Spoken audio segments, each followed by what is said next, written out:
আসসালামু আলাইকুম everyone. Recipe by মারওয়ার্স মম চ্যানেলে সবাইকে স্বাগতম।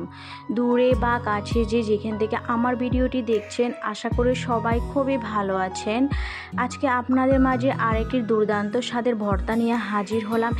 এমন ভর্তা যদি আপনার খাবার মেনুতে থাকে, ইচ্ছে করবে শুধু এই ভর্তা দিয়ে আপনার সমস্ত ভাত খাওয়া হয়ে যাবে।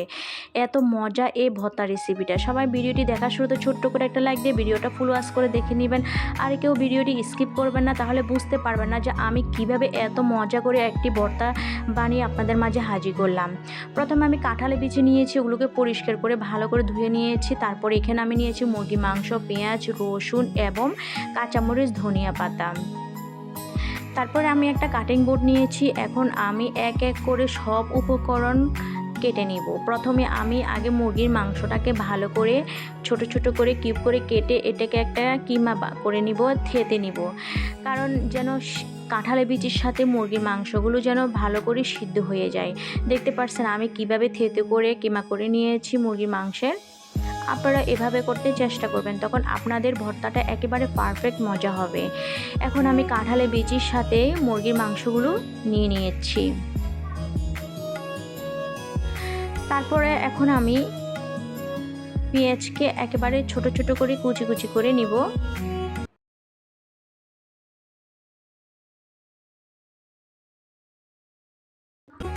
আপনারা চাইলে পেঁয়াজের পরিমাণ কম বেশ বাড়িয়ে কমিয়ে দিতে পারেন, তবে পেঁয়াজের পরিমাণটা একটু বেশি দিলে এতে খেতে ভীষণ টেস্ট হয়। যখন আপনার মুখে পেঁয়াজের কামড় লাগবে তখন এর স্বাদ অনেক দুর্দান্ত লাগবে। পেঁয়াজগুলো কেটে নেওয়া শেষে এখন আমি রসুনগুলোকে ছোট ছোট করে কেটে নিব। তারপরে কেটে নিব কাঁচা মরিচগুলো। বিশ্বাস করবেন না দর্শক, এত মজা এই ভর্তাটি। আপনি যদি এই ভর্তাটি পান তাহলে আপনি সমস্ত কিছু ফেলে শুধু আপনি এই ভর্তা দিয়ে আপনার সবগুলো ভাত খাওয়া হয়ে যাবে, কারণ এই ভর্তাটা এত মজা। এখন আমি কি করব, ধনিয়া পাতাগুলোকে ছোট ছোট করে কুচি করে নিব।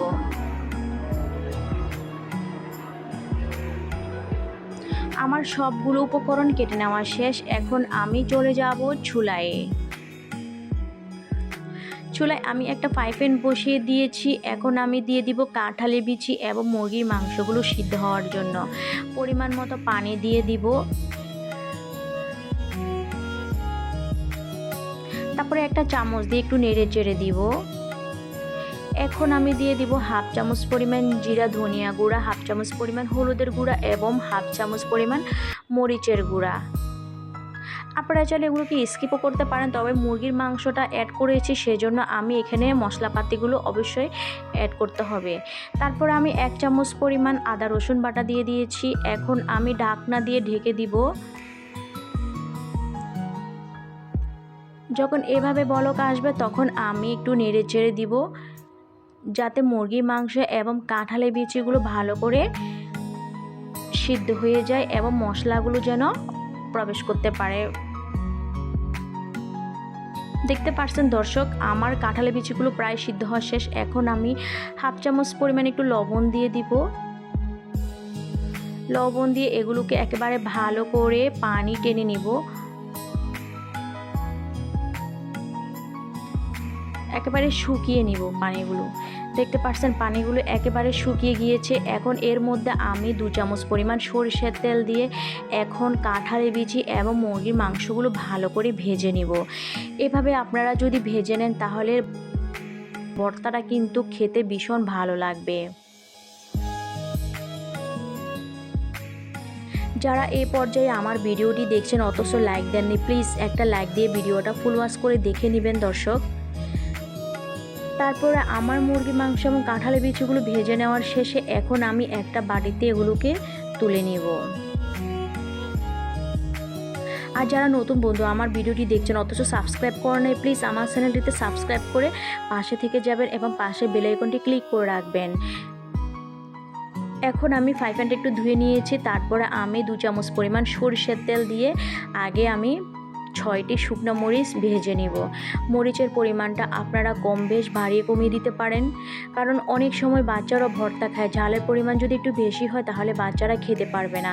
সেজন্য মরিচের পরিমাণটা আপনাদের অনুমান করে দিবেন। এখানে আমি মরিচগুলো আমার ঝাল না অতটা, এগুলো মিষ্টি মরিচ, সেজন্য আমি একটু বাড়িয়ে দিয়েছি। তারপরে আমি এক এক করে রসুন এবং কাঁচা মরিচগুলো আগে ভেজে নিব। বিশ্বাস করেন, আপনি যদি আপনার পরিবারে যদি এত মজার ভর্তাটি যদি বানিয়ে খাওয়ান, সবাই তো খেয়ে অবাক হয়ে যাবে এবং এত মজা পাবে, খেয়ে আপনার খুবই প্রশংসা করতে বাধ্য হবে, কারণ এই ভর্তাটা এত মজা হয়। এখন আমি কাঁচামরিচ এবং রসুনগুলো ভেজে নেওয়ার শেষে এখন আমি তুলে নিব প্লেটে। তারপরে আমি ভেজে নিব পেঁয়াজ কুচিগুলো। সর্ষের তেলে যদি আপনি সব উপকরণ এভাবে ভেজে নেন, এর ভর্তার গ্রানটা খুবই ভালো আসে এবং খেতে লাগে দুর্দান্ত স্বাদ। পেঁয়াজগুলো একটু আমি লালচে ব্রাউন কালার করে ভেজে নিব। আপনারা চাইলে ভর্তাতে কাঁচা পেঁয়াজও দিতে পারেন এবং এভাবে ভেজেও দিতে পারেন। দেখতে পাচ্ছেন আমার পেঁয়াজগুলো একেবারে সুন্দরভাবে লালচে কালার হয়ে গিয়েছে। এখন আমি পেঁয়াজগুলোকে প্লেটে তুলে নিব। দর্শক, আমি আজকে আপনাদেরকে ভর্তাটি শিলপাটায় বানিয়ে দেখাবো। দেখতে পাচ্ছেন আমি এখানে একটা শিলপাটা নিয়েছি এবং যে উপকরণগুলো ভর্তার জন্য আমি নিয়েছি ওগুলো আমি সব তেলে ভেজে নিয়েছি। এখন আমি এক এক করে শিলপাটায় সবগুলো বেটে নেব। প্রথমে আমি কাঁঠালের বিচি এবং মুরগির মাংসগুলো বেটে নেব। মাশাআল্লাহ, কাঁঠালের বিচিগুলো একেবারে সিদ্ধ হয়ে গিয়েছে, এক ফিসাতে একবারে মিহি হয়ে যাচ্ছে। দেখতে পাচ্ছেন দর্শক, আশা করি আমার আজকের এই সহজ ভর্তা রেসিপিটা আপনাদের খুবই ভালো লাগবে। আপনারা যদি এভাবে ভর্তা না বানিয়ে খান এখনও পর্যন্ত, তাহলে আমার রেসিপিটা ফলো করে আপনারা অবশ্যই বাসায় এভাবে ভর্তা বানিয়ে পরিবারের সবাইকে খাওয়াবেন। সবগুলো কাঁঠালে বিচি আমার ফিশে নেওয়া শেষ।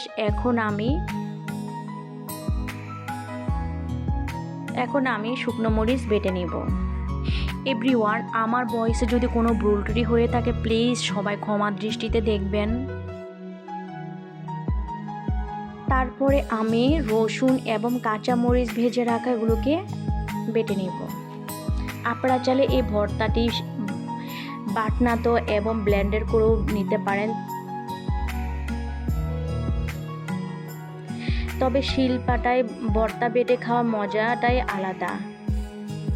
সেজন্য আমি সবসময় এই শিলপাটায় ভর্তা বেটে খাওয়াই। আমার পরিবারের সবাই তো খেয়ে ভর্তা খুবই প্রশংসা করে। আমার পরিবারের সবাই ভর্তার খুবই পাগল, সেজন্য আমার থেকে প্রায় সময় ভর্তা বানাইতে হয়। বিশেষ করে শুক্রবার আমার থেকে একটা না একটা ভর্তা বানিয়ে সবাইকে খাওয়াইতে হয়। এখন আমি সব উপকরণ এভাবে সুন্দরভাবে একবারে স্মুথভাবে বেটে নিব।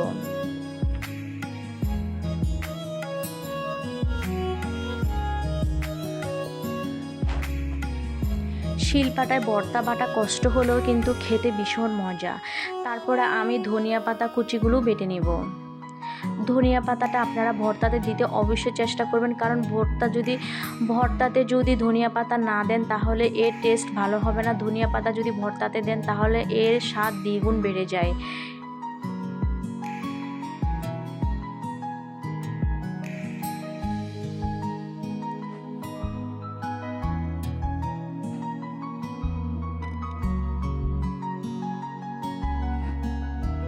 ধনিয়া পাতা বাটা শেষে এখন আমি ভেজে রাখা পেঁয়াজগুলো বেটে নেব।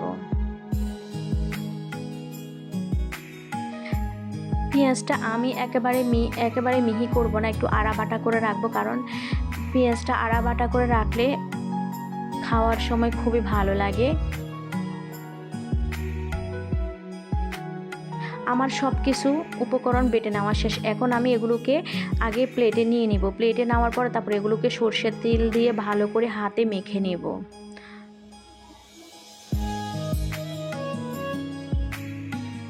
দেখতে পাচ্ছেন আমি সব উপকরণ প্লেটে নিয়ে নিয়েছি।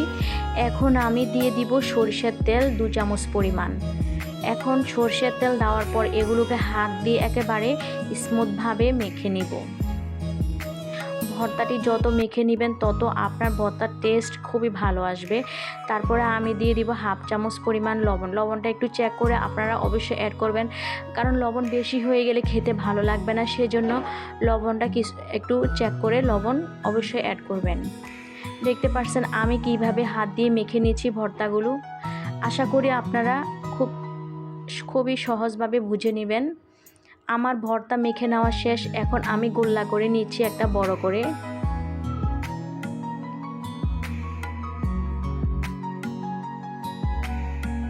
তারপরে আমি ভর্তাটাকে একটা বাটিতে নিয়ে নেব পরিবেশনের জন্য। দর্শক, একবার হলো আপনারা এই ভর্তাটা বানিয়ে খাবেন, বিশ্বাস করবেন না। এই ভর্তা যদি আপনি একবার বানিয়ে খান, বারবার শুধু এই ভর্তাটা এভাবে বানিয়ে খাবেন। এখন আমি উপরে একটু সরিষার তেল দিয়ে দিব, কারণ এই ভর্তাটা এত মজা, এর স্বাদ আপনার মুখেই লেগে থাকবে। বারবার শুধু ইচ্ছে করবে এভাবে ভর্তা বানিয়ে খাই। আর এখন তো কাঁঠালের সিজন, সবার বাসায় বাসায় কাঁঠালের বিচি থাকে। আপনারা একবার হলো মুরগির মাংস দিয়ে এভাবে ভর্তাটা বানিয়ে খাবেন। আর খাওয়ার পর কেমন হয়েছে আমাকে অবশ্যই কমেন্ট করে জানাবেন। এখন আমি একটু গরম গরম ভাতের সাথে পরিবেশন করে আপনাদেরকে একটু দেখাচ্ছি। ভাতের উপর একটু সরিষার তেল দিয়ে দিচ্ছি। খেতে এত ভালো লাগে এই ভর্তাটা গরম গরম ভাত দিয়ে।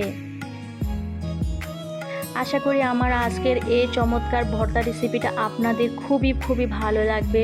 যদি ভালো লেগে থাকে তাহলে ফ্রেন্ড সার্কেল, বন্ধুবান্ধব, আত্মীয় স্বজনের সাথে শেয়ার করে দিবেন।